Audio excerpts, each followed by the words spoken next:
మనిషికి అన్నింటికంటే ముఖ్యమైనది నమ్మకం.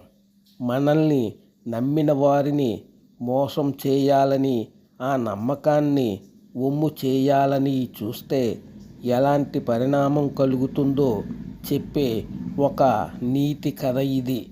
రామయ్య అనే అతను తన పిల్లలతో కలిసి ఇంట్లో ఉంటున్నాడు. చంద్రయ్య అనే అతను రామయ్య ఇంటి పక్కనే పూరిపాకలో ఉంటున్నాడు. చంద్రయ్యకు రామయ్యల ఇల్లు కట్టుకోవాలని కోరిక, కానీ అంత స్తోమత లేదు. అందుకోసం కష్టపడడు. ఒకరోజు గాలి వాన, ఆ గాలికి చంద్రయ్య పూరిపాక ఎగిరిపోయింది. వర్షంలో నెమ్మదిగా రామయ్య ఇంటికి వెళ్ళి, రామయ్య, గాలివాన కారణంగా నా పూరిపాక పడిపోయింది. ఇంకా వర్షం పడుతుంది. నాకు ఏ దిక్కు లేదు.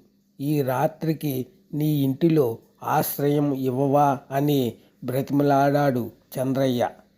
జాలిపడిన రామయ్య చంద్రయ్యను లోపలకు తీసుకెళ్ళి టవల్ ఇచ్చాడు. వేడి వేడి భోజనం పెట్టాడు. గది చూపించి పడుకోమన్నాడు. రామయ్య ఇంటిని చూసిన చంద్రయ్యకు దురాశ పుట్టింది.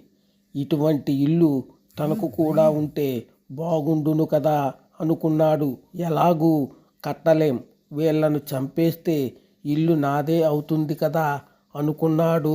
ఆ దుర్బుద్ధితో నిద్రపోతున్న రామయ్యను చంపేందుకు ప్రయత్నిస్తాడు చంద్రయ్య.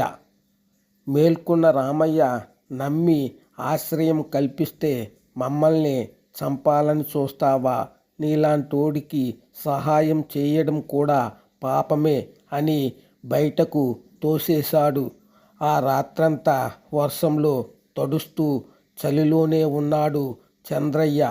అందుకని నమ్మకాన్ని దుర్వినియోగం చేస్తే శిక్ష తప్పదు. దురాశ జీవితాన్ని నాశనం చేస్తుంది.